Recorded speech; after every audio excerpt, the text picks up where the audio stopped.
बिस्मिल्लाहिर्रहमानिर्रहीम। अस्सलाम वालेकुम डियर स्टूडेंट्स, मैं हूं आपका मैथमेटिक्स इंस्ट्रक्टर अली अहमद और मैं आपको मैथमेटिक्स बाय अली अहमद में खुशामदीद कहता हूं। और अगर अभी तक आपने मेरा चैनल सब्सक्राइब नहीं किया तो इसको ज़रूर सब्सक्राइब करें और बेल आइकन पे क्लिक करें ताकि मेरे आने वाली हर वीडियो आपको बर वक्त मिल सके।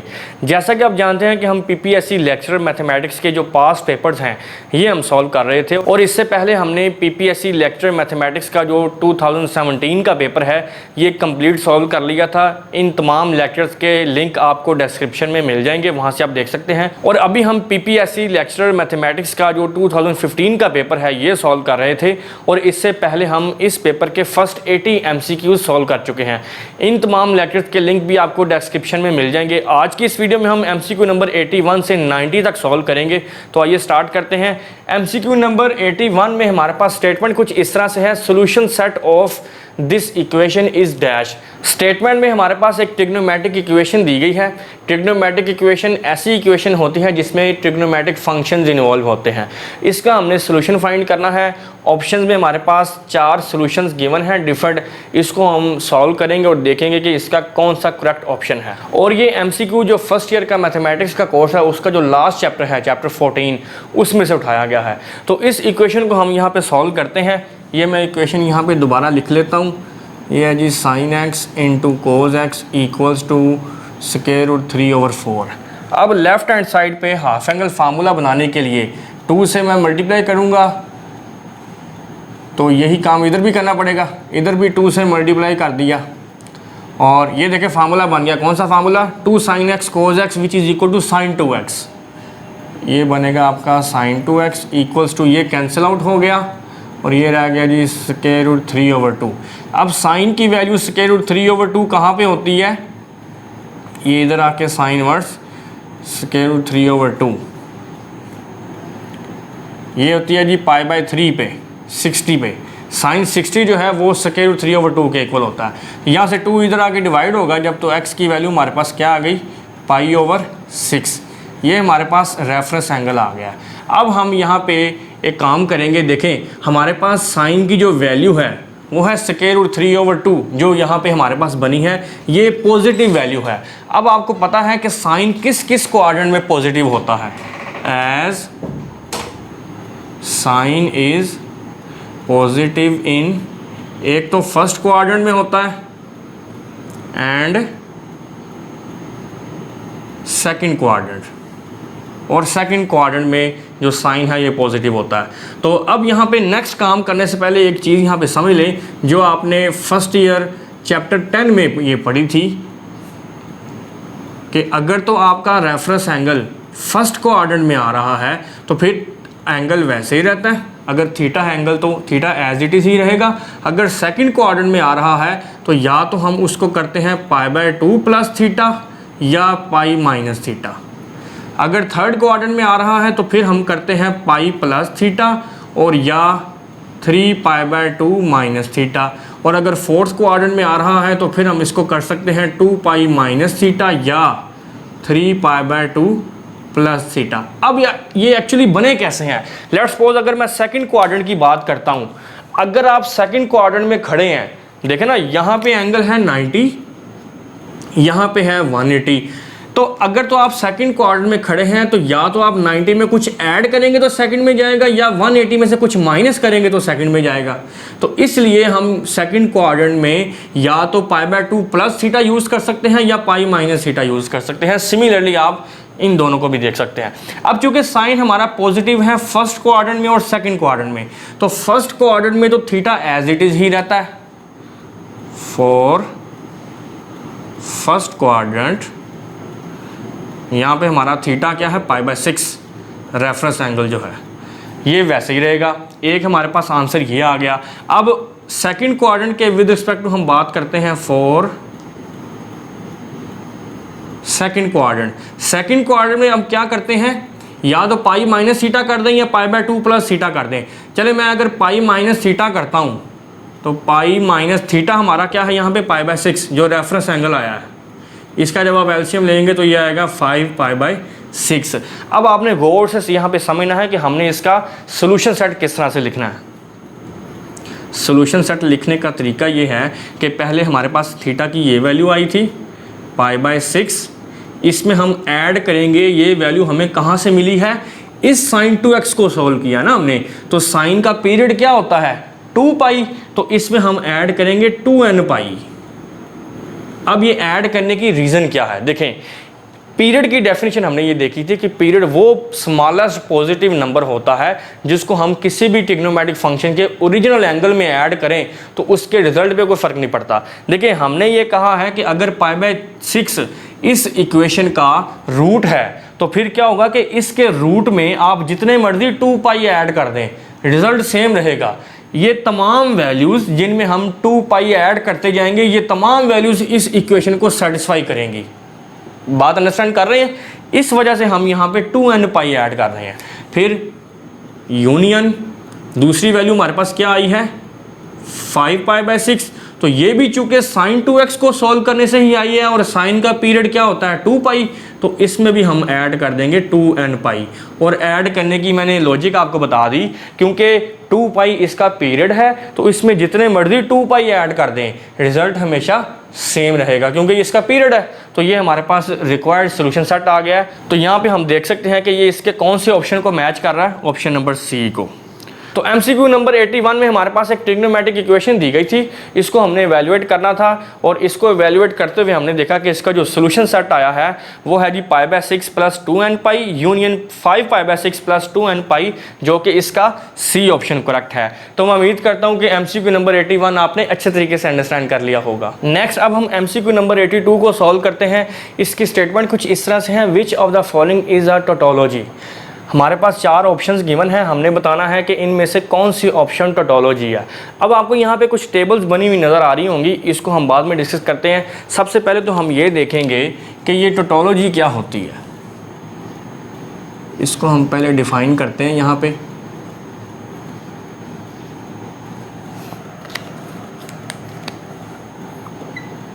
a statement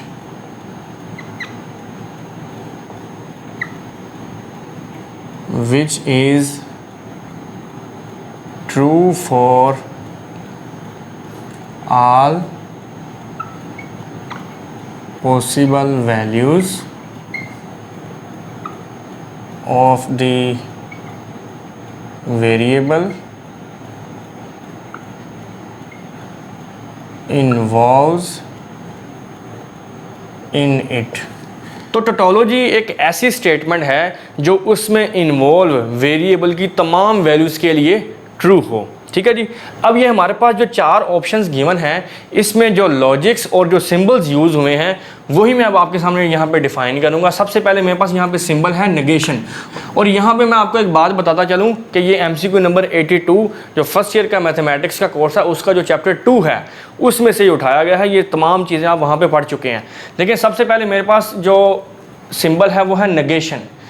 ये किस तरह से ऑपरेट करनी है ये अब आप देख लें कि अगर P कोई इवेंट है उसका नेगेशन अगर आपने फाइंड करना है तो अगर वो ट्रू है तो उसको फॉल्स कर दें, फॉल्स है तो उसको ट्रू कर दें, मतलब आपने उसका ऑपोजिट करना है नेगेशन। उसके बाद नेक्स्ट जो मेरे पास सिंबल है वो है इम्प्लाइज की, ये जो एरो का साइन है। अब ये देखें ये किस तरह से ऑपरेट होगा, अगर 2 इवेंट आपके पास ट्रू हैं तो इसका इम्प्लाइज भी ट्रू होगा। अगर पहला इवेंट ट्रू है दूसरा फॉल्स है तो फिर फॉल्स होगा ये इम्प्लाइज। अगर पहला फॉल्स है दूसरा ट्रू है तो फिर ट्रू होगा, और अगर दोनों फॉल्स हैं तो फिर भी ये ट्रू होगा। अब ये जो मैं आपको टेबल्स एक्सप्लेन कर रहा हूँ इस MCQ को सॉल्व करने के लिए इनका याद होना ज़रूरी है, इसको समझना आपके लिए ज़रूरी है। देखें इसको आपने इस तरह से याद करना है कि अगर दोनों इवेंट ट्रू हैं इम्प्लाइज की कंडीशन में तो फिर आंसर हमारे पास ट्रू आएगा।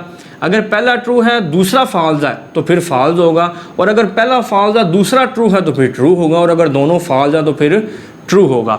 उसके बाद तीसरे नंबर पे हमारे पास जो सिंबल है वो है इफ़ एंड ओनली इफ़ की, और इसको हम इस तरह से डिनोट करते हैं इस सिंबल से, दोनों तरफ एरो का साइन है। इस पर आप देख लें अगर दोनों ट्रू हैं, देखें 2 इवेंट के लिए यही 4 पॉसिबिलिटीज़ है ना जो हमने प्रीवियस टेबल में भी देखी हैं, या तो दोनों ट्रू होंगे, या पहला ट्रू होगा दूसरा फॉल्स होगा, या पहला फॉल्स होगा दूसरा ट्रू होगा, या दोनों फॉल्स होंगे। यही 4 पॉसिबिलिटीज़ है ना। तो पहली पॉसिबिलिटी क्या है कि अगर दोनों ट्रू हैं तो फिर इफ़ एंड ओनली इफ़ में क्या होगा ट्रू होगा। अगर पहला ट्रू है दूसरा फॉल्स है तो फिर फॉल्स होगा, अगर पहला फॉल्स है दूसरा ट्रू है तो फिर फॉल्स होगा, और अगर दोनों फॉल्स है फिर भी ट्रू होगा। इसको आप इस तरह से याद रख लें कि दोनों में से अगर एक भी फॉल्स है ना तो इफ़ एंड ओनली इफ़ में उसका आंसर फॉल्स होगा, और अगर दोनों ट्रू हैं तो ट्रू, दोनों फॉल्स हैं उस सूरत में भी ट्रू आंसर आएगा हमारे पास। लास्ट में हमारे पास जो सिंबल है वो ये सिंबल है जिसको कंजक्शन कहते हैं। इसकी टेबल भी आप देख लें, वही 4 पॉसिबिलिटीज़ हैं, दोनों ट्रू, पहला ट्रू दूसरा फॉल्स, पहला फॉल्स दूसरा ट्रू, पहला फॉल्स और दूसरा फॉल्स। अब यहाँ पे देखें अगर दोनों ट्रू हैं तो ट्रू है, अगर पहला ट्रू दूसरा फॉल्स है तो फॉल्स है, पहला फॉल्स और दूसरा ट्रू है तो फिर भी फॉल्स है, और अगर दोनों फॉल्स है तो फिर फॉल्स है। अब देखिए इफ़ एंड ओनली इफ़ में और कंजक्शन में सिर्फ एक चीज़ का डिफरेंस है, क्या? यहाँ पे अगर दोनों फॉल्स हों तो ट्रू हो जाता है, यहाँ पे दोनों फॉल्स हों तो फॉल्स हो जाता है, बाकी सेम है। बात समझ आ गई?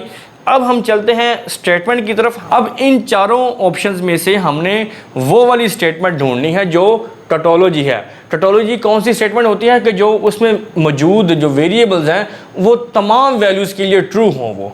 तो यहाँ पे हम यहाँ से बात अपनी स्टार्ट करते हैं। देखें ये है P और ये है नेगेशन ऑफ Q। अब इसकी टेबल आपको इस वक्त स्क्रीन पर नज़र आ रही होगी। इसमें जो इसका लास्ट कॉलम है उस पर अगर आप गौर करें तो तमाम आंसर्स आपके पास ट्रू नहीं आए, और ये मैंने टेबल इन्हीं चारों टेबल्स को यूज़ करते हुए बनाई है।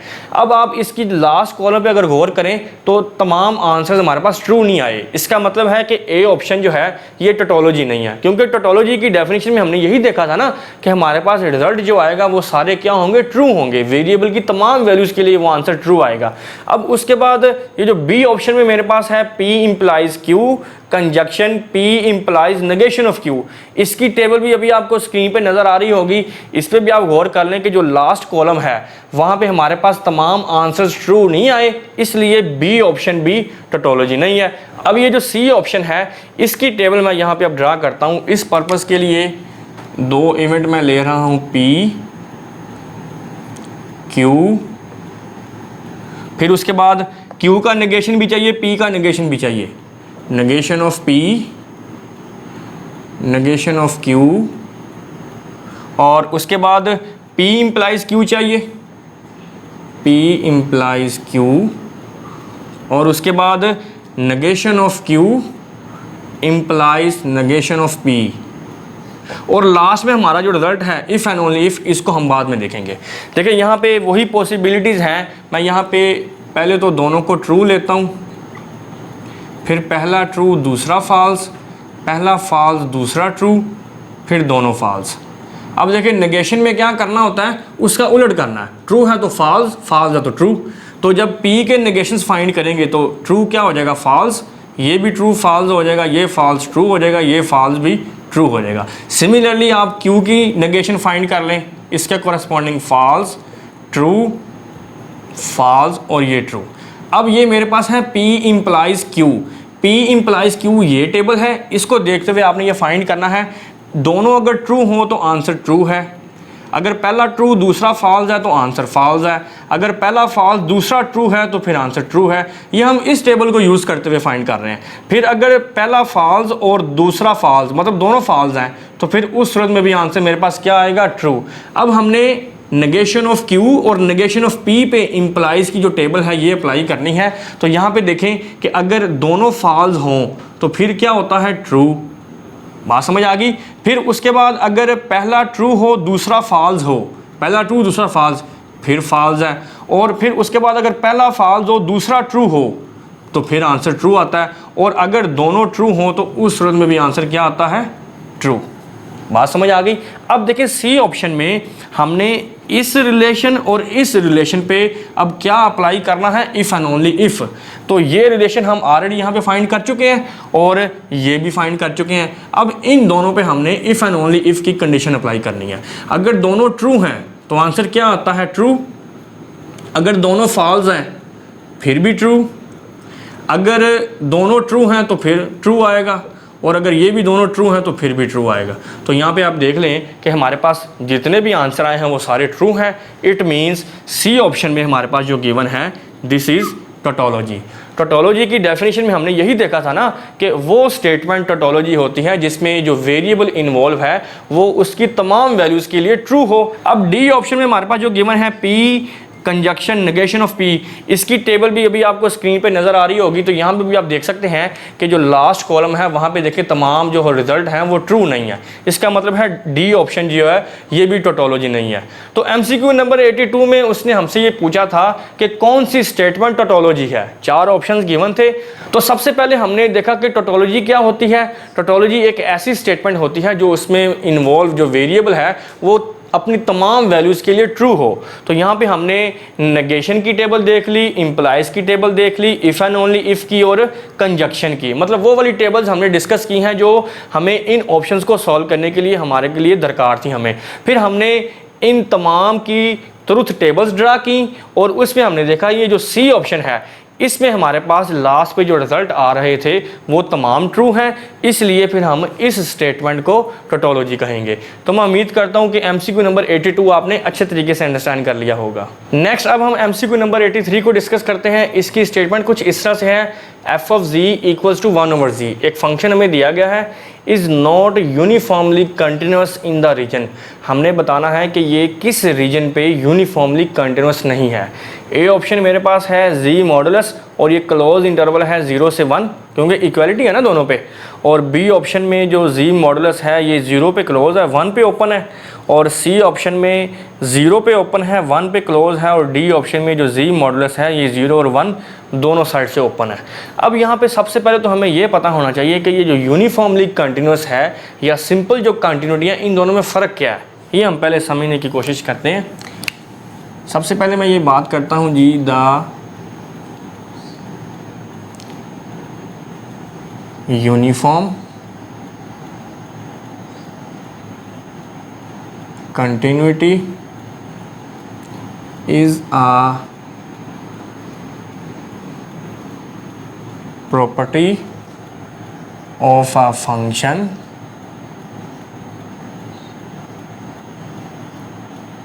which defined on a set, that is it is a global property। और इसी के बरअक्स जो कंटिन्यूटी है, the continuity of a function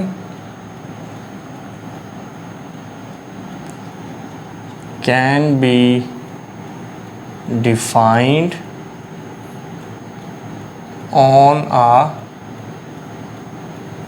single point, that is it is a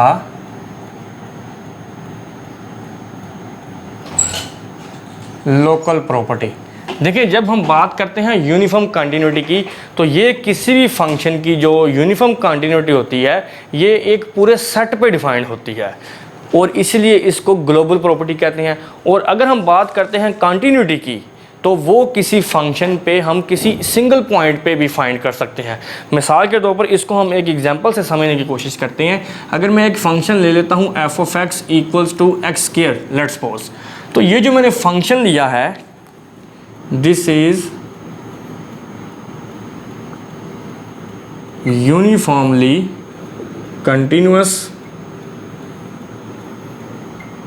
for all R. R की तमाम वैल्यूज़ पे ये फंक्शन चूँकि कंटिन्यूस है, पूरे आर में हमें एक भी ऐसा पॉइंट नहीं मिलेगा जिस पे ये फंक्शन कंटिन्यूस ना हो। तो फिर मैं ये कह सकता हूँ कि this function is uniformly continuous at R. बात समझ आ गई। इसी के मुकाबले में अगर मैं एक फंक्शन ले लेता हूँ विच इज़ 1/x, अब ये आर पे यूनिफॉर्मली कंटिन्यूस नहीं है क्योंकि यहाँ पे हमें एक डिसकंटिन्यूटी पॉइंट मिल गया है। यहाँ पे मैं x 0 नहीं पुट कर सकता। फिर हम ये कह सकते हैं कि this function is not uniformly continuous at R, क्योंकि हमें यहाँ पे एक ऐसा पॉइंट मिल गया है जो इस फंक्शन को डिसकंटिन्यूटी की तरफ ले जाएगा और वो R से बिलोंग कर रहा है। अब हम चलते हैं वापस स्टेटमेंट में। हमारे पास एक फंक्शन दिया गया है 1/z। हमने ये देखना है कि ये इन चारों में से किस रीजन पे यूनिफॉर्मली कंटिन्यूस नहीं है। अब देखिए यहाँ पे जो ए ऑप्शन है ये हमारे पास क्लोज इंटरवल है, 0 और 1 भी इसमें शामिल है। देखिए अब यहाँ पे हम 0 तो इसमें पुट नहीं कर सकते, क्योंकि 0 पुट करेंगे तो ये फंक्शन कंटिन्यूस नहीं रहेगा। तो इसका मतलब ये है कि ये जो ए ऑप्शन है, ए ऑप्शन में हमारे पास जो रीजन गिवन है उस रीजन पे ये जो गिवन फंक्शन है ये यूनिफॉर्मली कंटिन्यूस नहीं है। बात क्लियर हो गई। अब उसके बाद ये जो बी ऑप्शन है इसमें देखिए 0 पे क्लोज है और 1 पे ओपन है, जबकि ये जो हमारे पास फंक्शन गिवन है इसमें हम 0 तो पुट नहीं कर सकते क्योंकि 0 पे ये फंक्शन कंटिन्यूस नहीं है। इट मींस इस रीजन पे भी ये फंक्शन यूनिफॉर्मली कंटिन्यूस नहीं है।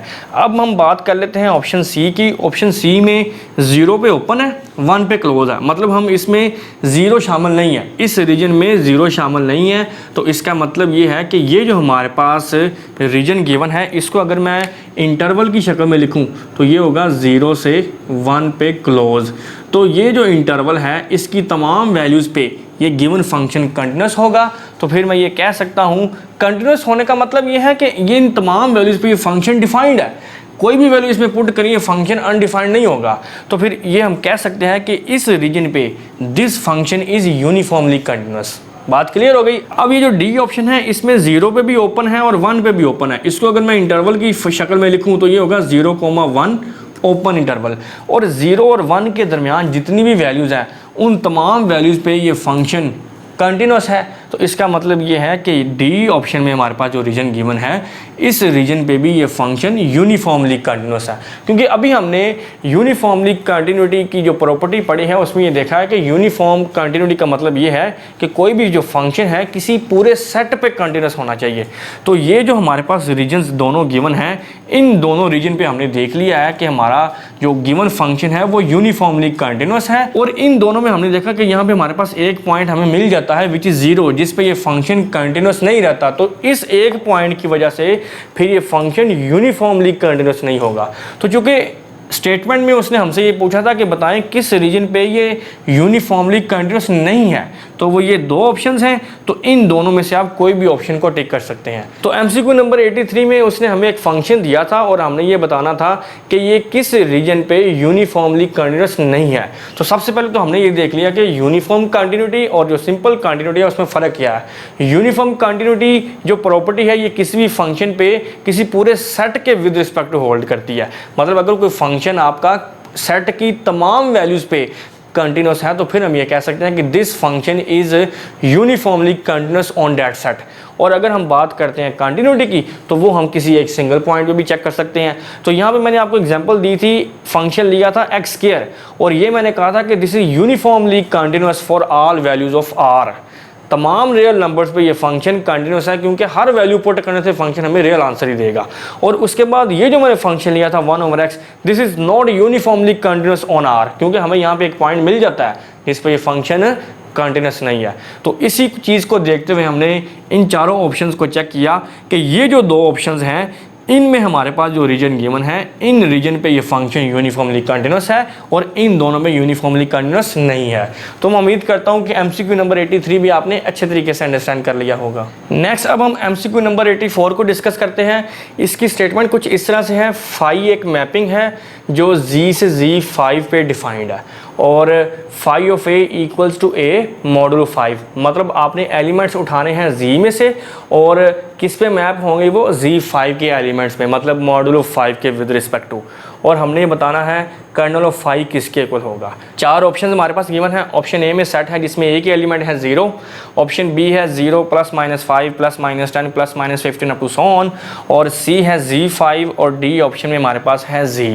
तो सबसे पहले तो हमें ये पता होना चाहिए कि कर्नल ऑफ 5 क्या होता है। ये हम अपने प्रीवियस लेक्चर में डिस्कस कर चुके हैं जब हमने लीनियर ट्रांसफॉर्मेशन को देखा था। तो कर्नल ऑफ 5 बेसिकली एक ऐसी लीनियर ट्रांसफॉर्मेशन है जिसमें वो वाले वेक्टर्स आते हैं जो 0 पे मैप होते हैं। इसको हम इस मैपिंग के विद रिस्पेक्ट टू यहाँ पे डिफाइन करते हैं।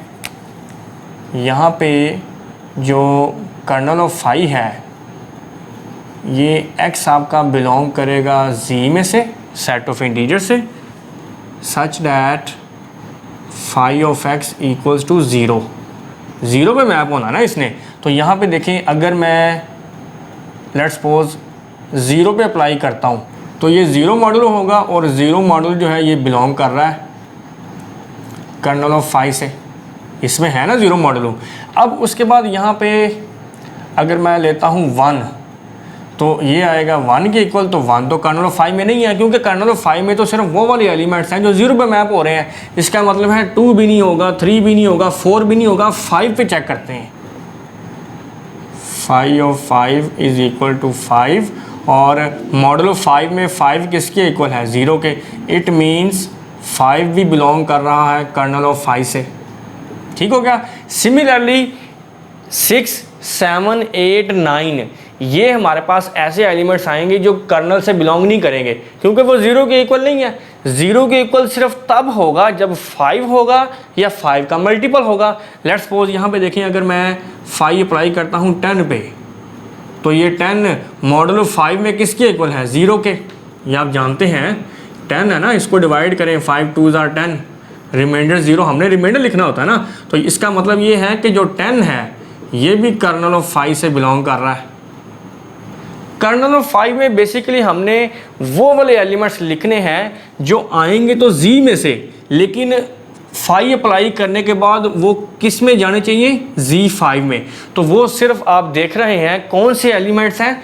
5 के मल्टीपल्स, क्योंकि 5 के मल्टीपल के अलावा आप कोई भी एलिमेंट उठाते हैं वो कर्नल ऑफ 5 से बिलोंग नहीं करेगा, क्योंकि वो मॉडल ऑफ 5 में 0 के इक्वल नहीं है। तो यहाँ पे आप देख सकते हैं कि फिर इसकी कौन सी ऑप्शन करेक्ट होगी? ऑप्शन नंबर बी, क्योंकि ऑप्शन नंबर बी में ही हमारे पास वो वाले एलिमेंट्स हैं +-5, +-10, +-15। इसमें से आप कोई भी एलिमेंट उठा लें, जब आप उस पर कर्नल की डेफिनेशन अप्लाई करेंगे तो हमारे पास जो आंसर आएगा वो कर्नल ऑफ 5 से बिलोंग करेगा, क्योंकि कर्नल ऑफ 5 में वो वाले एलिमेंट्स पड़े हुए हैं जो 0 पे मैप कर रहे हैं। तो 5 का मल्टीपल जब भी आएगा वो 0 बन जाएगा मॉडल ऑफ 5 के तहत। तो इसलिए फिर इसका बी ऑप्शन करेक्ट है। तो यहाँ पे बाकी कोई भी जो ऑप्शन है वो इसको सेटिस्फाई नहीं कर सकता। तो एमसीक्यू नंबर 84 में हमारे पास एक मैपिंग डिफाइन थी जो z से z5 पे है, और phi of a equals to a model of 5। मतलब जब आप कोई भी नंबर लेंगे z में से तो वो मॉडल ऑफ 5 के मुताबिक आपने इसको सॉल्व करके लिखना है। और हमने ये बताना था कि कर्नल ऑफ 5 में कौन कौन से एलिमेंट्स आएंगे। मतलब हमने z में से वो वाले एलिमेंट्स उठाने हैं जो z5 से बिलोंग करें और वो कर्नल के अंदर आएँ। और कर्नल ऑफ 5 आपको पता है इसमें वो वाले वेक्टर्स या वो वाले एलिमेंट्स आते हैं जो 0 पे मैप करते हैं। तो z में से ऐसे कौन कौन से एलिमेंट्स हैं जब हम उस पर 5 अप्लाई करें तो वो मॉडल ऑफ 5 के तहत 0 हो जाएं, 5 के मल्टीपल्स। तो फिर हमने यहाँ पे देख लिया कि सिर्फ 5, 10, 15, 20 मतलब जो 5 के मल्टीपल्स हैं वही मॉडल ऑफ 5 के अंदर 0 बन रहे हैं, और 0 हमारे कर्नल का हिस्सा होगा। तो इसका मतलब फिर ये है कि 5 के मल्टीपल्स मतलब 0, +-5, +-10, +-15 यही इसका करेक्ट ऑप्शन है, which is option number B. तो मैं उम्मीद करता हूँ कि एमसीक्यू नंबर 84 भी आपने अच्छे तरीके से अंडरस्टैंड कर लिया होगा। नेक्स्ट अब हम एमसीक्यू नंबर 85 को डिस्कस करते हैं। इसमें हमारे पास एक फंक्शन दिया गया है f(x) इक्वल्स टू 1 + x³ और then 0,0 is the point of dash. हमने ये बताना है कि ये जो पॉइंट है 0,0 इसका इस फंक्शन के साथ क्या रिलेशन है। ऑप्शन हमारे पास गिवन है, ऑप्शन ए है मैक्सिमम, ऑप्शन बी है मिनिमम, ऑप्शन सी है पॉइंट ऑफ इन्फ्लेक्शन और ऑप्शन डी है नॉन ऑफ दीज। इस एमसीक्यू को समझने से पहले हमें कुछ चीज़ें पता होनी चाहिए, वो हम देख लेते हैं। सबसे पहले हम बात करते हैं रिलेटिव एक्सट्रीमा की।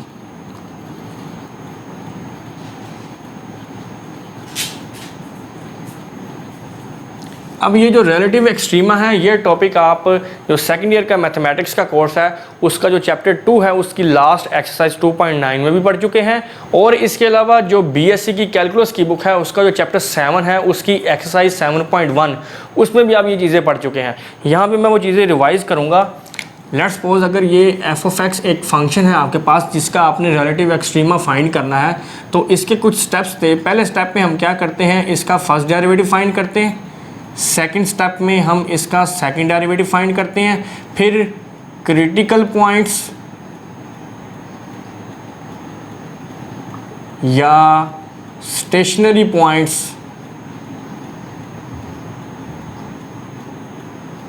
फाइंड करने के लिए फर्स्ट डेरिवेटिव को हम पुट करते हैं 0 के इक्वल।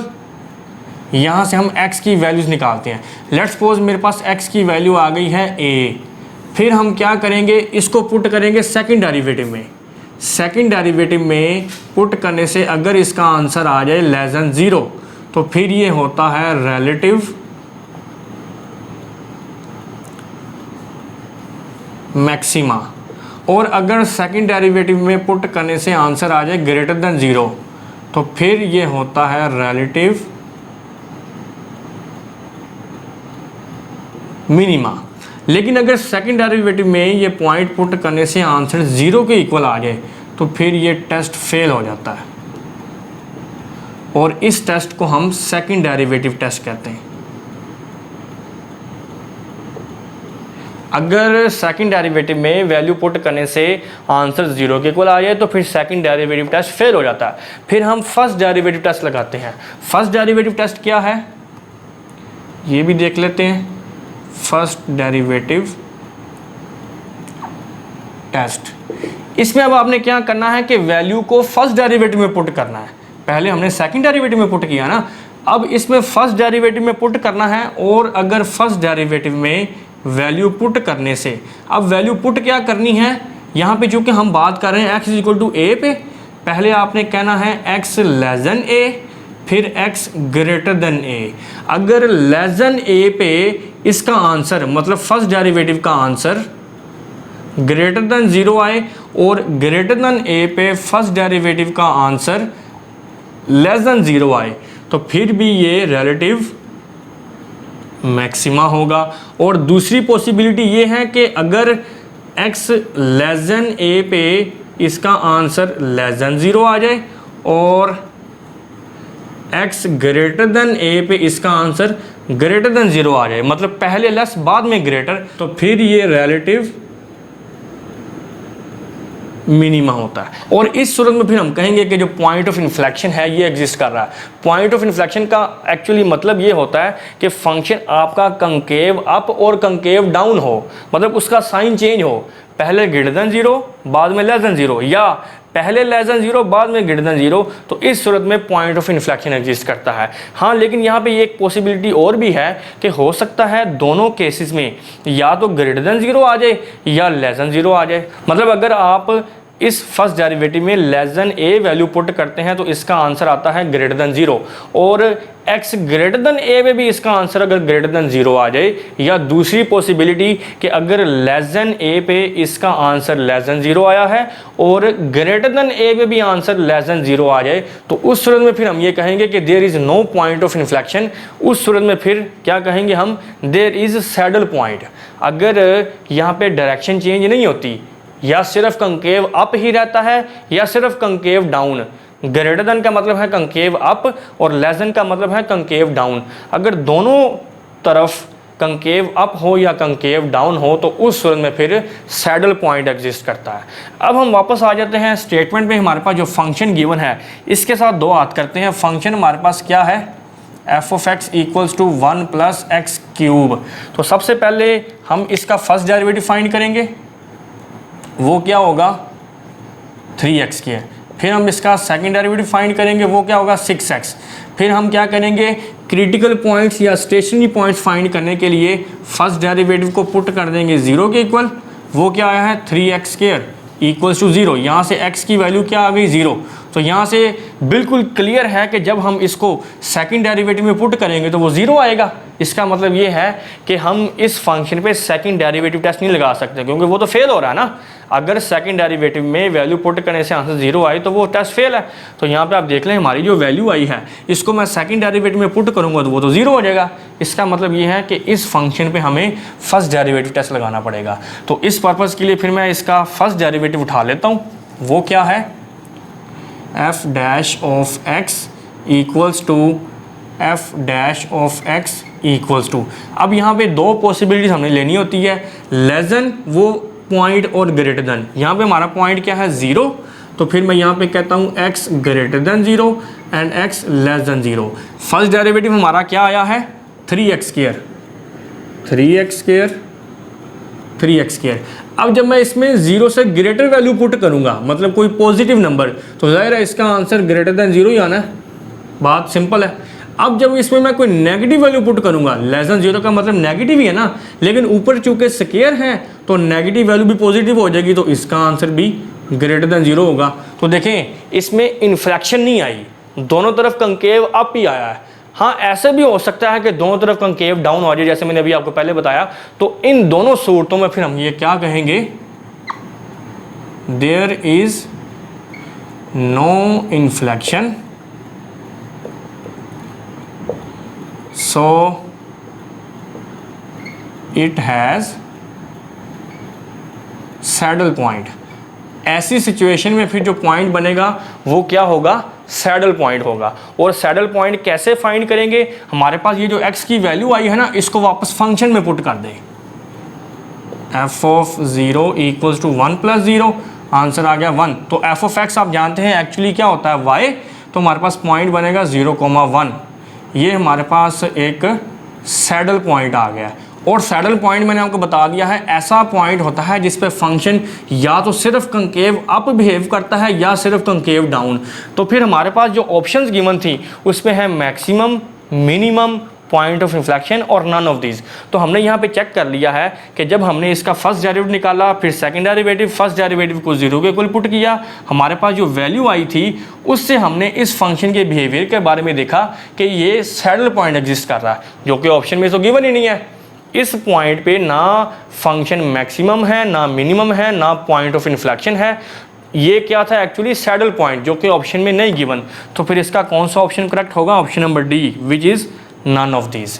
तो MCQ नंबर 85 में हमारे पास एक फंक्शन दिया गया था और उसने कहा था कि ये जो पॉइंट है 0,0, ये बताएं इसका इस फंक्शन के साथ क्या रिलेशन है। तो हमने इसी को सॉल्व करने के लिए रिलेटिव एक्सट्रीमा के बारे में पढ़ा, इसका सेकंड डेरिवेटिव टेस्ट पढ़ा कि वो किस तरह से फाइंड करते हैं, फिर फर्स्ट डेरिवेटिव टेस्ट के बारे में देखा। तो इस तरह फिर हमने इस पे पहले तो लगाया सेकंड डेरिवेटिव टेस्ट, वो फेल हो गया क्योंकि फर्स्ट डेरिवेटिव से जो x की वैल्यू आई है वो सेकंड डेरिवेटिव में पुट करने से आंसर हो जाता था 0, तो वो टेस्ट फेल हो गया। फिर हमने इस पे लगाया फर्स्ट डेरिवेटिव टेस्ट, तो इसके मुताबिक हमने ये देखा कि फंक्शन सिर्फ कंकेव अप बिहेव कर रहा है। इसका मतलब है कि इसका पॉइंट ऑफ इन्फ्लेक्शन भी एग्जिस्ट नहीं करेगा, इसका क्या होगा, सैडल पॉइंट, और वो ये आया है 0,1, जबकि स्टेटमेंट में हमारे पास जो गिवन था 0,0, तो ये तो इसका कोई पॉइंट बन ही नहीं रहा। तो फिर इसलिए हमने इसका कौन सा ऑप्शन करेक्ट किया, option number D, which is none of these. तो मैं उम्मीद करता हूँ कि MCQ 85 भी आपने अच्छे तरीके से अंडरस्टैंड कर लिया होगा। नेक्स्ट अब हम MCQ नंबर 86 को डिस्कस करते हैं। इस वीडियो में अब हम जो नेक्स्ट 5 MCQ डिस्कस करेंगे ये सारे मीट्रिक स्पेस में से हैं। इसकी स्टेटमेंट कुछ इस तरह से है, which of the following are open in the usual metric space R, D। हमने ये बताना है कि इन चारों ऑप्शंस में से यूजुअल मीट्रिक स्पेस में क्या ओपन है। ऑप्शन ए है subsets of R, option B है union of open intervals, option C है इंटरवल्स और ऑप्शन डी है सिंगलेटन सबसेट्स। तो ये चूँकि उसने मीट्रिक स्पेस में से उठाया है, तो सबसे पहले हम मीट्रिक स्पेस की डेफिनेशन देखेंगे कि मीट्रिक स्पेस क्या होती है, फिर हम आगे फर्दर बात करेंगे।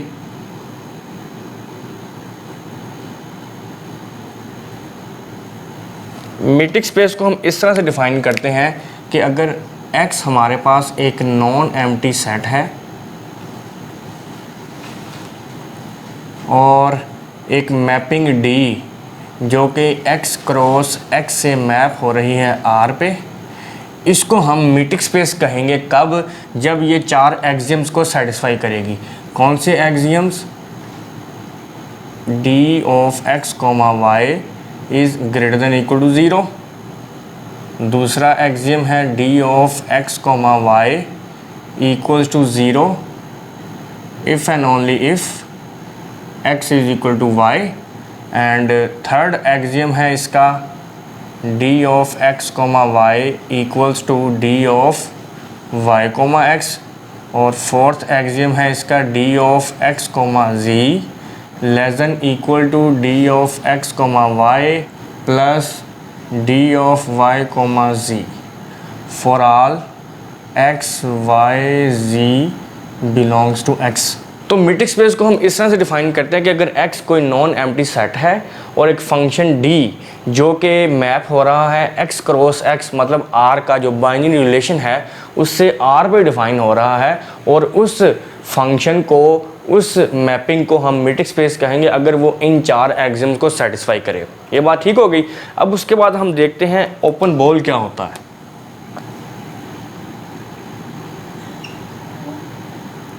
या इसको हम ओपन सेट भी कहते हैं। तो मीट्रिक स्पेस में हम ओपन बॉल को इस तरह से डिफाइन करते हैं, let x be any point in a metric space x, d for any real number r greater than 0,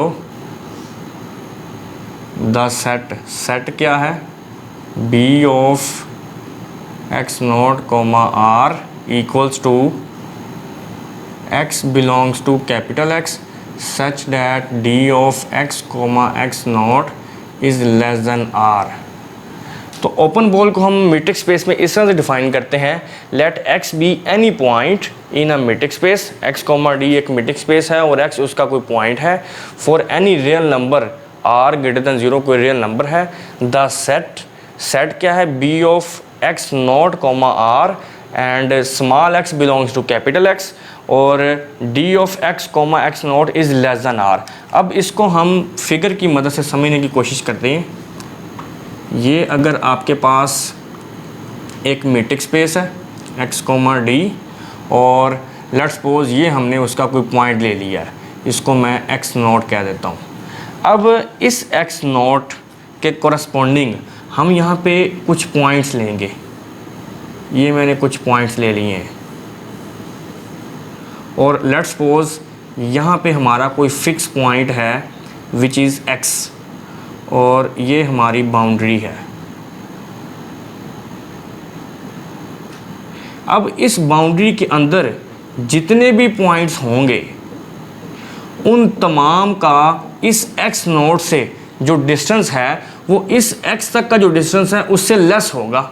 let's suppose अगर मैं कहता हूँ जी x नोट से x तक का जो डिस्टेंस है, लेट्स सपोज ये अगर r है, तो फिर इस बाउंड्री के अंदर जितने भी पॉइंट्स होंगे, यहाँ पे मैं लिखा ना x बिलोंग्स टू x, तो कोई भी पॉइंट आप उठा लें इस बाउंड्री के अंदर उसका इस x नोट से जो डिस्टेंस है वो इस r से लेस होगा, और फिर हम इन तमाम पॉइंट्स को किसका नाम देंगे, ओपन बॉल का।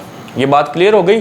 देखें ना, यहाँ पे हम कोई भी पॉइंट ले लें इस बाउंड्री के अंदर, तो उस पॉइंट से इस x नोट तक का डिस्टेंस जो कि हमने इस ओपन बॉल का सेंटर कंसीडर किया है, वैसे तो ये फिक्स पॉइंट है ना, बाद में हम इसको इस बॉल का सेंटर कह देते हैं, तो इस फिक्स पॉइंट से इन तमाम पॉइंट्स का जो डिस्टेंस है इस r से लेस होगा। ये देखने से बात क्लियर है, तो इसको हम ओपन बॉल का नाम देते हैं।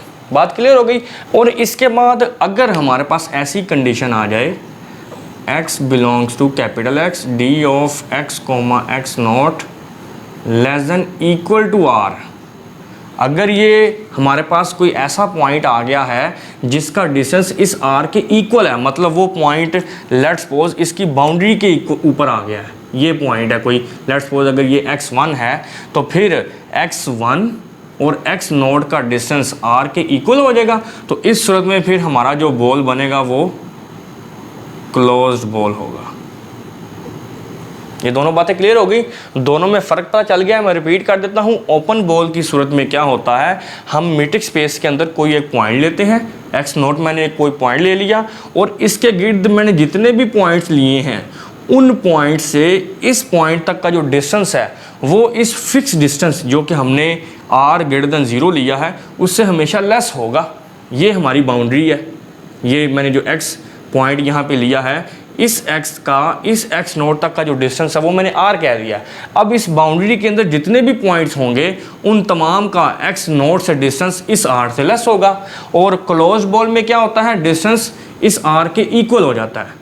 मतलब ये फिर बाउंड्री के ऊपर जो पॉइंट्स आएंगे ना, x1, x2, x3 जितने भी पॉइंट्स हम लेंगे उनका x0 तक का जो डिस्टेंस होगा वो किसके इक्वल हो जाएगा, r के, और उस सूरत में फिर हम इसको क्लोज बॉल का नाम देते हैं।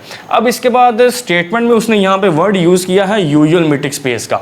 तो यूजुअल मीट्रिक स्पेस एक्चुअली होती है जी d of x, y equals to x minus y modulus, and this is actually distance between 2 points in R। तो ये हमारी यूजुअल मीट्रिक स्पेस है। और इसके बाद सबसे पहले हम बात करते हैं सिंगलेटन सबसेट की। तो ये हमारे पास रिजल्ट है कि every singleton set is closed. Her singleton set मतलब ऐसा सेट जिसमें एक ही एलिमेंट हो वो क्या होता है, क्लोज्ड होता है। इसका मतलब है फिर डी ऑप्शन तो करेक्ट नहीं हो सकती, क्योंकि हमने तो ओपन देखना है ना। तो जो क्लोज्ड बॉल या जिसको क्लोज सेट कहते हैं वो अगर सिंगलेटन सेट है आपका तो वो हमेशा क्लोज सेट होगा। उसके बाद हम बात करते हैं इंटरवल्स की। अब इंटरवल तो सारे ओपन तो नहीं ना होते, क्लोज इंटरवल भी होते हैं, ओपन क्लोज भी होते हैं। यहाँ में हम देख लेते हैं, this is close interval, this is open interval, closed open और ओपन क्लोज्ड। तो सारे इंटरवल्स तो ओपन ही ना होते, इसका मतलब है सी ऑप्शन भी नहीं हो सकता। अब हम बात करते हैं ए ऑप्शन की, this is subsets of R. अभी हमने देखा है कि every singleton set is closed. Let's suppose यहाँ पे मैं कोई आर का सबसेट ले लेता हूँ, ये मैंने एक सबसेट ले लिया आर का। अब यहाँ पे देखें ये एक सिंगलेटन सेट है और हमने देखा है कि every singleton set is closed. तो ये जो आर का हमने सबसेट लिया है ये क्लोज हो गया है ना। तो यहाँ पे ये कह रहा है सबसेट्स ऑफ आर, तो आर के सारे सबसेट्स ओपन नहीं हो सकते। हर सिंगलेटन सेट जो कि आर का सबसेट होगा वो क्या होगा, क्लोज। इसका मतलब है आर के सारे सबसेट्स तो ओपन नहीं हो सकते। ये तीनों ऑप्शंस एलिमिनेट हो गई, बाकी हमारे पास बी ऑप्शन रह गई है which is union of open intervals. तो ये भी हमारे पास एक रिजल्ट है, ये भी हम देख लेते हैं, union of open intervals is always open. और यूनियन ऑफ ओपन इंटरवल जो है, ओपन इंटरवल्स का जो यूनियन है ये हमेशा ओपन होता है। ये हमारे पास रिजल्ट है। तो इसी रिजल्ट को यूज़ करते हुए फिर इसका कौन सा ऑप्शन करेक्ट होगा, ऑप्शन नंबर बी। और मीट्रिक स्पेस में जो ओपन बॉल है इसी को हम ओपन सेट कहते हैं और इसी को ओपन इंटरवल्स भी कहते हैं। तो एमसीक्यू नंबर 86 की स्टेटमेंट कुछ इस तरह से थी। उसने कहा था कि अगर कोई यूजुअल मीट्रिक स्पेस है R, D तो आपने बताना है कि उसमें क्या ओपन है। तो सबसे पहले तो हमने मीट्रिक स्पेस की डेफिनेशन डिस्कस कर ली, फिर हमने देखा कि ओपन बॉल क्या होता है, क्लोज बॉल क्या होता है, और जो यूजुअल मीट्रिक स्पेस है उसको हम इस तरह से डिफाइन करते हैं। फिर उसके बाद हमने देखा कि जो सिंगलेटन सेट है वो हमेशा क्लोज होता है। ये हमारे पास रिजल्ट है।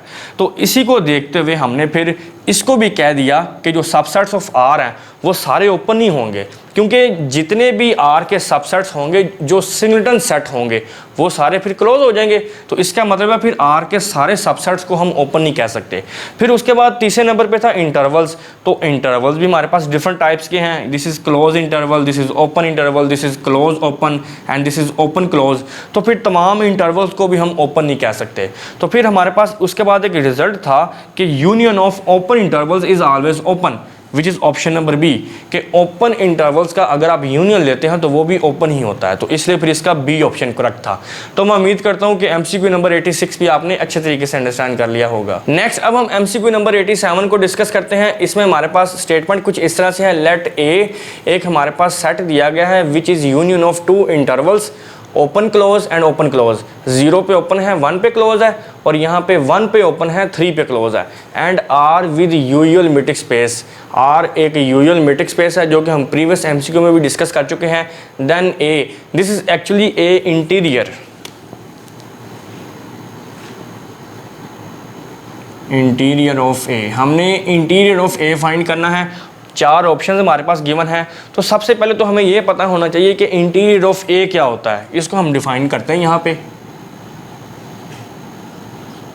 इंटीरियर ऑफ अ सेट यहाँ पे चलो सेट आपका ए होगा, तो लेकिन हम यहाँ पे इसको जनरल डिफाइन करते हैं। Let x, d be a metric space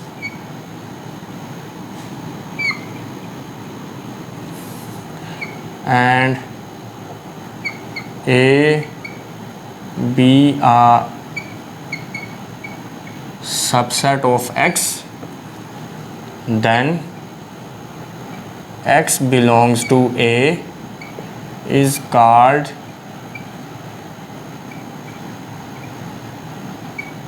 interior point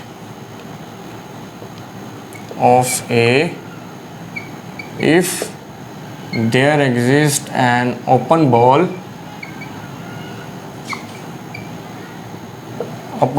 अगर एग्जिस्ट करे B x, r is contained in A। तो इंटीरियर ऑफ अ सेट को हम इस तरह से डिफाइन करेंगे कि अगर x, d एक मैट्रिक्स स्पेस है और A उसका एक सबसेट है, ठीक है, और अगर A के अंदर कोई पॉइंट है उसको हम इंटीरियर पॉइंट कहेंगे अगर उस पॉइंट के गिर्द हम एक ऐसा ओपन बॉल बनाएं जो A में कंटेन कर जाए। इसको अब हम डायग्राम की मदद से समझने की कोशिश करते हैं। ये अगर आपकी एक मैट्रिक्स स्पेस है x, d और ये मैंने A उसका एक सबसेट ले लिया। अब यहाँ पे लेट्स सपोज x एक मैंने पॉइंट लिया है जिसको मैंने इंटीरियर पॉइंट कहना है, तो x के गिर्द हमें एक ऐसा ओपन बॉल मिल जाए जो A में ही कंटेन करे, मतलब A के अंदर आए। वैसे तो इस x को सेंटर मानते हुए हम ये भी एक ओपन बॉल बना सकते हैं, ये देखें ये भी इसका एक ओपन बॉल है, लेकिन ये A में कंटेन नहीं कर रहा। अगर हमें एटलीस्ट एक भी ऐसा ओपन बॉल मिल जाए, सारे नहीं, अगर एक भी ऐसा ओपन बॉल मिल जाए जो इस पॉइंट को सेंटर मानते हुए हम बनाएं और वो A के अंदर कंटेन करे, ये देखें ना x उसका सेंटर है, अगर हमें एक ऐसा बॉल मिल जाए जो A में कंटेन कर रहा है, A का सबसेट बन जाए, A के अंदर आ जाए, तो फिर हम उस पॉइंट को क्या कहेंगे, इंटीरियर पॉइंट। ये बात क्लियर हो गई। और इंटीरियर पॉइंट को हम एक और तरह से भी डिफाइन करते हैं, वो कुछ इस तरह से, union of open subsets contained in A, मतलब उन ओपन सेट्स का यूनियन जो A में कंटेन कर जाए उसको हम इंटीरियर ऑफ दैट सेट कहते हैं। बात क्लियर हो गई। अब हमारे पास जो सेट गिवन है, this is A equals to 0 पे ओपन है, 1 पे क्लोज है, और यूनियन 1 पे यहाँ पे ओपन है और 3 पे क्लोज है। इसको अगर हम यूनियन की फॉर्म में लिखें तो ये होगा 0 से 3 पे क्लोज। ये बात क्लियर हो गई। अब इसमें देखें सबसे पहला जो ऑप्शन है इसमें ये कह रहा है कि 0 को निकाल दें A में से, तो 0 को तो हम माइनस कर ही नहीं सकते क्योंकि 0 तो ऑलरेडी इसमें है ही नहीं, 0 पे तो ओपन है ना, तो A ऑप्शन तो इसका नहीं हो सकता। फिर उसके बाद जो B ऑप्शन है इसमें वो ये कह रहा है कि 1 को माइनस कर दें। तो ये हमारे पास जो सेट आया है इसका अगर आप एक ओपन सेट लें, ओपन सेट क्या होगा इसका, 0 से 3, मतलब 3 को माइनस कर दें, तो ये देखें ये इसमें कंटेन कर रहा है, this contains in this set. तो इसका मतलब ये है interior of A is open interval from 0 to 3। तो हमारे पास ये जो सेट गिवन था इसमें से अगर हम 3 को माइनस कर दें तो फिर बाकी हमारे पास जो इंटरवल बनेगा वो इंटीरियर ऑफ ए होगा। तो फिर इसके मुताबिक इसका कौन सा ऑप्शन करेक्ट होगा, ऑप्शन नंबर सी। ए में से हमने किसको माइनस करना है, 3 को। इसके बाकी ऑप्शन भी हम डिस्कस कर लेते हैं। देखें यहाँ पे हम 0 को माइनस नहीं कर सकते क्योंकि 0 तो ऑलरेडी इसमें है ही नहीं ना, 0 पे ओपन इंटरवल है। उसके बाद यहाँ पे है कि 1 को माइनस करते हैं। अगर हम यहाँ पे 1 को माइनस करेंगे तो इधर तो 1 है नहीं, ठीक है, तो इसलिए 1 को माइनस नहीं कर सकते क्योंकि यहाँ पे तो 1 पे ओपन है। और उसके बाद ये जो डी ऑप्शन है यहाँ पे देखिए 3 ओपन है, जबकि हमारे पास जो सेट गिवन है उसमें 3 क्लोज है, तो डी ऑप्शन भी नहीं हो सकता। मैं इस बात को रिपीट कर देता हूं कि सबसे पहले हमने क्या किया है कि इस सेट को यूनियन की फॉर्म में हमने इस तरह पे लिख दिया। ये बात क्लियर होगी ना। इसका मतलब यही बनता है ना, 0 पे ओपन और इसके दरमियान वाले पॉइंट्स आएंगे, 1 पे क्लोज है, 1 भी इसमें शामिल है और 2 इसके अंदर आ गया और 3 पे क्लोज है। अब जब हम इसका ओपन सेट लेंगे, क्योंकि हमने असल में अभी पढ़ा है कि इंटीरियर ऑफ सेट में क्या होता है, यूनियन ऑफ ओपन सबसेट्स। तो हमने जब इसका ओपन सेट बनाया है तो वो एक्चुअली इसमें कंटेन कर गया। यही डेफिनेशन थी ना इंटीरियर ऑफ सेट की, कि आप ओपन सबसेट्स का यूनियन लें, अगर वो सेट में कंटेन कर जाए तो फिर वो उसका इंटीरियर है। तो हमने जब इसका ओपन सेट लिया है, ये इसमें कंटेन कर गया, it means interior of A is open interval from 0 to 3। तो इसका मतलब है कि जो हमारे पास सेट गिवन था उसमें से अगर 3 को माइनस कर दें तो फिर बाकी यही चीज़ बनती है और यही इसका इंटीरियर है, और उसके मुताबिक सी ऑप्शन इसका करेक्ट है। तो MCQ नंबर 87 में हमारे पास एक सेट दिया गया था इंटरवल्स की फॉर्म में, और हमने ये उसका इंटीरियर फाइंड करना था, जबकि R एक यूजुअल मैट्रिक स्पेस है। तो सबसे तो पहले हमने इंटीरियर की डेफिनेशन देख ली। इंटीरियर ऑफ अ सेट को हम इस तरह से डिफाइन करते हैं कि अगर कोई एक सबसेट है मैट्रिक स्पेस X का, उसका वो वाला पॉइंट जिस पे आप एक ओपन बॉल बनाते हैं और अगर वो उसी सेट में कंटेन कर जाए तो फिर हम उस पॉइंट को इंटीरियर ऑफ दैट सेट कहते हैं। तो इसके मुताबिक फिर हमारे पास जो सेट गिवन था उसको हमने इस एक इंटरवल की फॉर्म में लिखा, और यहाँ से हमने इसका एक ओपन सेट जो बनाया वो था 0 से 3 ओपन इंटरवल। तो ये देखें, ये जो ओपन इंटरवल बना है ये इसमें कंटेन कर गया है। तो इसका मतलब है फिर यहाँ से अगर हम 3 को माइनस कर दें तो हमारे पास जो यहाँ पे ओपन इंटरवल बनेगा, this is actually interior of A, जो कि इसका सी ऑप्शन करेक्ट है। तो मैं उम्मीद करता हूँ कि MCQ नंबर 87 भी आपने अच्छे तरीके से अंडरस्टैंड कर लिया होगा। नेक्स्ट अब हम MCQ नंबर 88 को डिस्कस करते हैं। इसकी स्टेटमेंट कुछ इस तरह से है, let A be a finite subset of a metric space X। A अगर कोई फाइनाइट सबसेट है मैट्रिक स्पेस X का, देन ए ड्राइव्ड, मतलब हमने ए ड्राइव फाइंड करना है, वो क्या होगा। 4 ऑप्शन है हमारे पास, सिंगलटन सेट, फाई, ए और X में से ए को माइनस कर दें। अगर इन चारों ऑप्शन में से हमने बताना है कौन सी ऑप्शन करेक्ट है, तो इसको तो हम कहते हैं ए ड्राइव्ड या derived of A. Derived of A से पहले हमें पता होना चाहिए कि लिमिट पॉइंट क्या होता है, उसको हम यहाँ पे पहले डिस्कस करेंगे।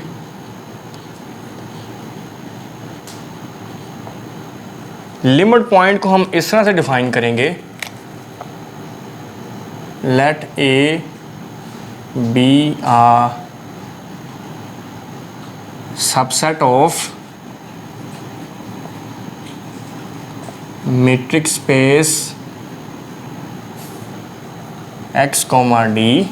अगर A सबसेट है मैट्रिक स्पेस X, D का, then X belongs to capital X is called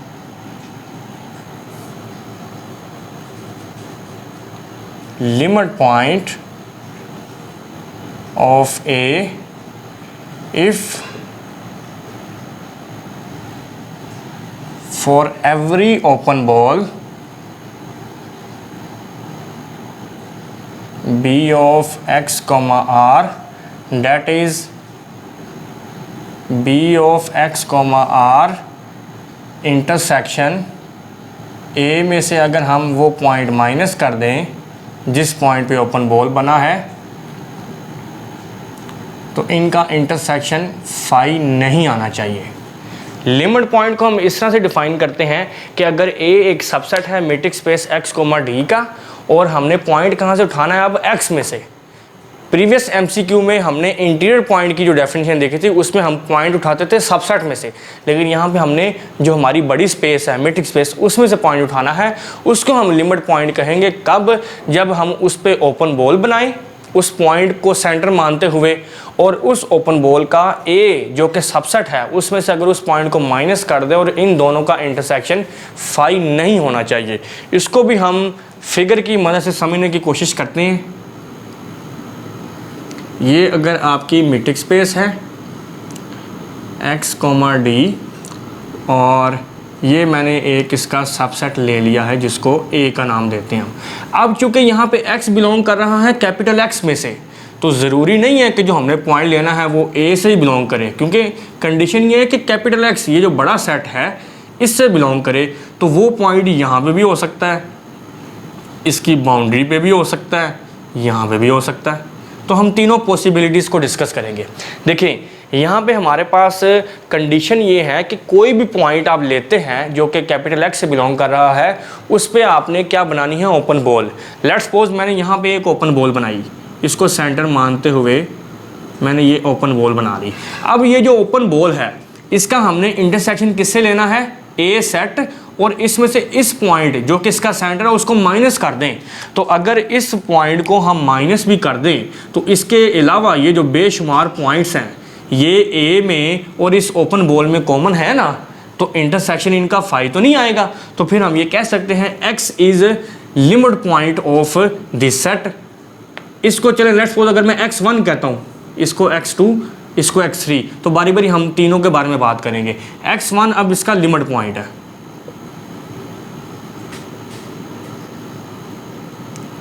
मैं बात को रिपीट करता हूं, ये लिमिट पॉइंट क्यों है, क्योंकि x को सेंटर मानते हुए मैंने एक ओपन बॉल बनाया और इस ओपन बॉल का a के साथ जो इंटरसेक्शन है वो फाई नहीं है, क्योंकि हमने a में से माइनस करना है वो सेंटर, वो जो पॉइंट x है। तो इस एक पॉइंट को माइनस कर देने के बावजूद यहाँ पे बेशुमार ऐसे पॉइंट्स होंगे जो इस ओपन बॉल और a में कॉमन है। तो कॉमन है तो फिर इनके इंटरसेक्शन में आएंगे तो वो फाई नहीं होगा। इस वजह से x1 जो है ये इसका लिमिट पॉइंट है। अब हम बात करते हैं x2 के बारे में। अब x2 के बारे में हम बात करेंगे तो यहाँ पे जब मैं एक ओपन बॉल बनाऊंगा तो इधर भी आप देख सकते हैं कि इस ओपन बॉल में ऐसे बेशुमार पॉइंट्स हैं, जब हम उनका ए के साथ ही इंटरसेक्शन लेंगे तो वो फाई नहीं आएगा। अब ये ज़रूरी नहीं है कि आपने इसी साइज़ का ओपन बॉल बनाना है, आप छोटे से छोटा भी आप अगर ओपन बॉल बनाएंगे जिसका रेडियस पॉजिटिव नंबर होना चाहिए। लेट्स सपोज मैं एक छोटा यहाँ पे ओपन बॉल बनाता हूँ, ये तो जितना मर्जी छोटा कर लें, ए के कुछ पॉइंट्स उसमें ज़रूर आएंगे, हाँ वो पॉइंट हमने माइनस करना है। अब यहाँ पे माइनस क्या करना है, x2 जो कि सेंटर है, तो उसको माइनस करने के बावजूद हमारे पास कुछ ऐसे पॉइंट ज़रूर आ जाएंगे जिनका इसके साथ इंटरसेक्शन फाई नहीं होगा, मतलब दोनों में कॉमन होंगे। अच्छा, अब हम बात करते हैं x3 की। अब x3 पे अगर मैं एक ओपन बॉल बनाता हूँ, ये x2 इसका लिमिट पॉइंट है, ठीक है। अच्छा, x3 के बारे में क्या ख्याल है। x3 को सेंटर मानते हुए मैंने एक ओपन बॉल बनाया है, लेकिन यहाँ पे देखें, यहाँ पे हमारे पास अगर x3 को माइनस कर दें तो फिर इस ओपन बॉल का a के साथ इंटरसेक्शन ले तो वो फाई आ रहा है, इनमें कुछ भी कॉमन नहीं है। हाँ, अगर ओपन बॉल का मैं साइज़ बड़ा कर दूँ, अगर मैं ओपन बॉल कुछ इस साइज़ का बनाता हूँ, लेट्स सपोज इसको सेंटर मानते हुए मैंने ओपन बॉल ये बनाया है, ये ओपन बॉल है, इस ओपन बॉल के इंटरसेक्शन में तो कुछ पॉइंट्स आ जाएंगे, लेकिन डेफिनेशन में हमने क्या कहा है, for every open ball, her open ball पे ये कंडीशन होल्ड करनी चाहिए। जबकि x3 को सेंटर मानते हुए हमने ये जो छोटा ओपन बॉल बनाया था उस पे ये डेफिनेशन अप्लाई नहीं हो रही थी, सेटिस्फाई नहीं हो रही थी। उसकी रीज़न ये थी कि a और इस ओपन बॉल का इंटरसेक्शन हमारे पास फाई आ रहा था, जबकि जब हमने बॉल का साइज़ बड़ा किया है तो फिर ये फाई नहीं आ रहा। लेकिन डेफिनेशन तो हमें ये कह रही है कि for every open ball, it means x3 is not a limit point,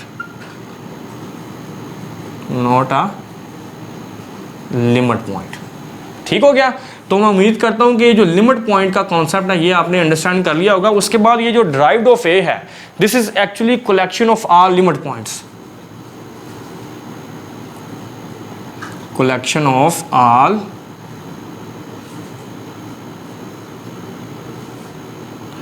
limit points, तमाम लिमिट पॉइंट्स का जो कलेक्शन है उसको हम ड्राइव्ड ऑफ अ सेट कहते हैं। अब हमने इस ए जो कि एक फाइनाइट सबसेट है उसका ड्राइव्ड सेट फाइंड करना है, तो हमारे पास एक थ्योरम है, अ finite subset of a metric space is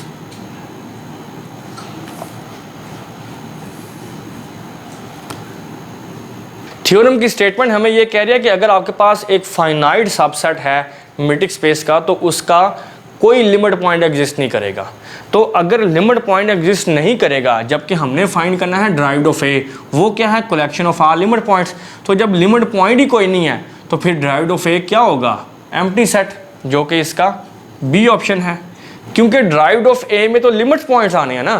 तो जब लिमिट पॉइंट ही कोई नहीं है तो फिर derived of A empty set होगा। तो एमसीक्यू नंबर 88 की स्टेटमेंट कुछ इस तरह से थी कि let A be a finite subset of a metric space X then derived of A.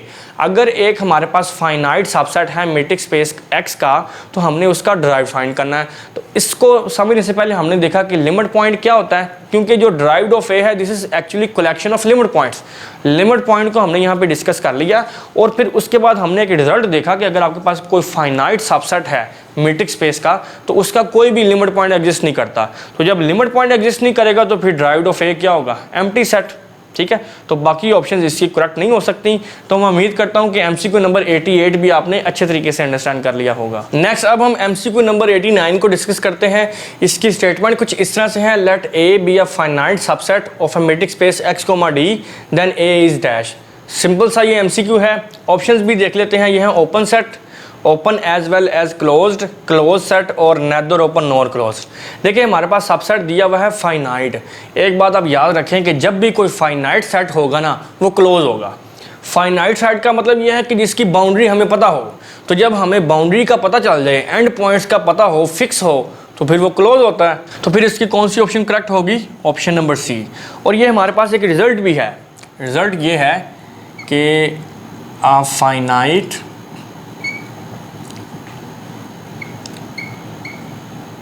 subset of a metric space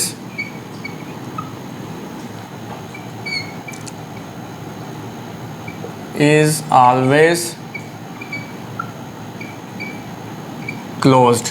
let's suppose यहाँ पे मैं एक सेट ले लेता हूँ, चले सिंगलेटन सेट है अगर 1, तो देखिए इसकी बाउंड्री हमें पता है, फाइनाइट सेट है तो ये क्लोज होगा। इसी तरह से आप कोई भी फाइनाइट सेट ले ले जिसकी बाउंड्री हमें पता हो तो वो हमेशा क्या होगा, क्लोज सेट होगा। तो एमसीक्यू नंबर 89 में उसने हमसे ये पूछा था कि अगर कोई फाइनाइट सबसेट है किसी मैट्रिक स्पेस का तो वो क्या होगा। तो जैसा कि मैंने पहले बताया कि अगर आपके पास कोई फाइनाइट सेट है जिसकी बाउंड्री हमें पता है, फाइनाइट सेट का मतलब यही है ना कि इसके एंड पॉइंट्स का हमें पता है। तो जब एंड पॉइंट्स का पता हो, वो फिक्स हो एंड पॉइंट्स, तो वो क्लोज सेट होता है, जो कि इसका सी ऑप्शन करेक्ट है। तो ओपन तो ये हो नहीं सकता और open as well as close तो ये भी नहीं है, क्योंकि अभी हमने देख लिया है कि फाइनाइट सेट की चूँकि बाउंड्री फिक्स होती है इसलिए वो क्या होता है, क्लोज सेट। और नेदर ओपन नॉर क्लोज तो हो ही नहीं सकता। तो फिर इसलिए एमसीक्यू नंबर 89 की सी ऑप्शन करेक्ट है। तो मैं उम्मीद करता हूँ कि ये एमसीक्यू भी आपने अच्छे तरीके से अंडरस्टैंड कर लिया होगा। नेक्स्ट अब हम आज के इस लेक्चर का लास्ट एमसीक्यू डिस्कस करते हैं, विच इज़ एमसीक्यू नंबर 90। इसकी स्टेटमेंट कुछ इस तरह से है, let Y is a subset of X comma D then dash. y एक सबसेट है metric space x comma D का। तो नेक्स्ट हमारे पास 4 ऑप्शंस हैं। पहली ऑप्शन है every open set in y is open in x। दूसरी ऑप्शन है every open set in x is open in y। तीसरी ऑप्शन है o is open in y if and only if o is open in x। और last option है o is open if and only if o is equal to y intersection g where g is open in x। तो ये basically उसने theorem की statement ही दे दी है। वो theorem हम यहाँ पे डिस्कस कर लेते हैं। This is open set in subspace. Theorem की स्टेटमेंट कुछ इस तरह से है, if y is a subset of x comma D एक मैट्रिक स्पेस है, then O is open in y if and only if O is equal to y intersection G where G is open in X। तो यहाँ से फिर आपको clear हो गया होगा कि इसकी फिर कौन सी ऑप्शन करेक्ट है, ऑप्शन नंबर डी। स्टेटमेंट थी y is a subset of x comma D and then O is open in y if and only if O is equal to y intersection G where G is open in x।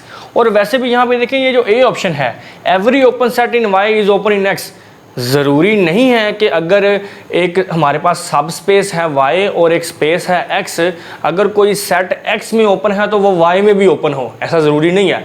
हो सकता है अगर इसमें open है तो वो इसमें close हो, तो ए ऑप्शन तो करेक्ट नहीं है। सिमिलरली इसका वाइस वर्सा भी एग्जिस्ट करता है कि जो सेट सब स्पेस में ओपन है वो हो सकता है स्पेस में ओपन ना हो, इसमें क्लोज हो। तो पहली दो ऑप्शन तो वैसे ही एलिमिनेट हो गई। तीसरी ऑप्शन है O is open in Y, O is open in X, तो ये असल में पहली चीज़ ही है। पहला जो ऑप्शन यही था ना कि अगर वो ओपन है वाई में तो एक्स में भी ओपन होगा। अब इसने यहाँ पे कहा था कि एवरी, इसमें उसने एक स्पेसिफिक सेट का नाम ले लिया ओ, तो ये तो वही चीज़ ही है। लेकिन यहाँ पे हमने ओपन सेट सबस्पेस में उसका एक थ्योरम है कि अगर y एक सबसेट है मैट्रिक्स स्पेस x, d का, तो फिर o y में ओपन होगा इफ़ एंड ओनली इफ़ अगर o किसके इक्वल हो, y और g के इंटरसेक्शन के, और g क्या है, एक ओपन सेट है x का। तो इसलिए फिर MCQ नंबर 90 का डी ऑप्शन करेक्ट है। तो मैं उम्मीद करता हूं कि ये MCQ भी आपने अच्छे तरीके से अंडरस्टैंड कर लिया होगा। और आज की इस वीडियो में हमने MCQ नंबर 81 से 90 तक डिस्कस किए हैं PPSC लेक्चर मैथमेटिक्स 2015 पेपर के।